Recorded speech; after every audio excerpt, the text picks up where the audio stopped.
Let's say you found that perfect job, you put that perfect resume in for that perfect job, and you get nothing. No phone call, no email, nothing. What do? Did you do everything wrong? Joni Daniels is here. What should we do right? What are we doing wrong? Well, there are a lot of things that people do wrong. It's very hard to get your resume to stand out when you apply online. But one of the biggest problems is that people don't meet the minimal requirements. They just throw their resume, they find a job, they say, you know, I'm interested in that, I can do some of this, I'll just throw my resume in, and maybe they'll call me.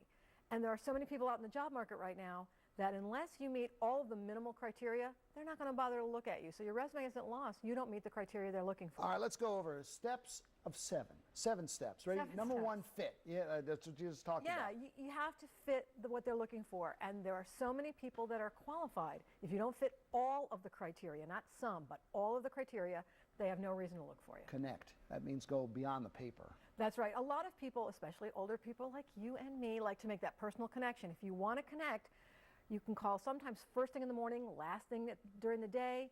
People will actually pick up their own phone, and you can make that personal connection that's lacking when you're doing everything online. LinkedIn. LinkedIn is a social networking site, and it's primarily focused for professionals. So it's a great place to do some homework, to connect, and to basically try and ferret out who's the hiring manager at the company that you're applying to, because that's who you want to connect to. Details count. Now, out of 10 resumes that cross your desk, you look at them, how many are with errors?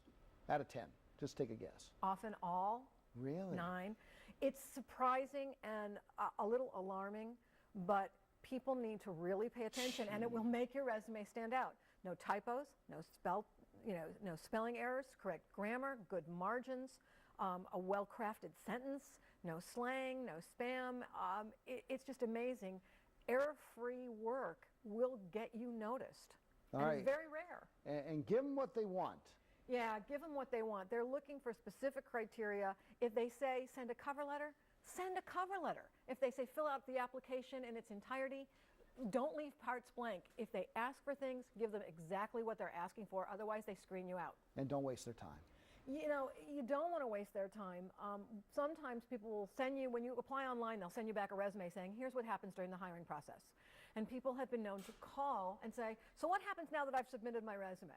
Well, I just sent you the email outlining what's supposed to happen. So if you're looking to make a personal connection, you've just annoyed me.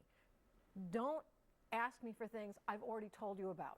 Have a legitimate reason for making that connection. And I love this one. It's not just getting to the boss, the guy or the woman that's making the decisions at the top. It is getting to the person that's answering the phone, getting to the mail. Absolutely. The gatekeeper is, the gatekeeper is not working for you. The gatekeeper is working for the company, and their job is to keep the gate.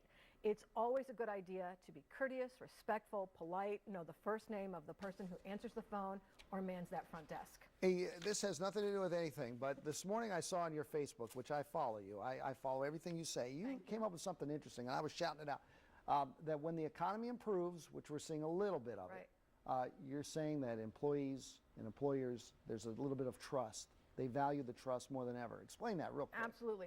When people stay at work, they stay at work because the trust with the manager and the organization, and they feel that they're ethical and trustworthy.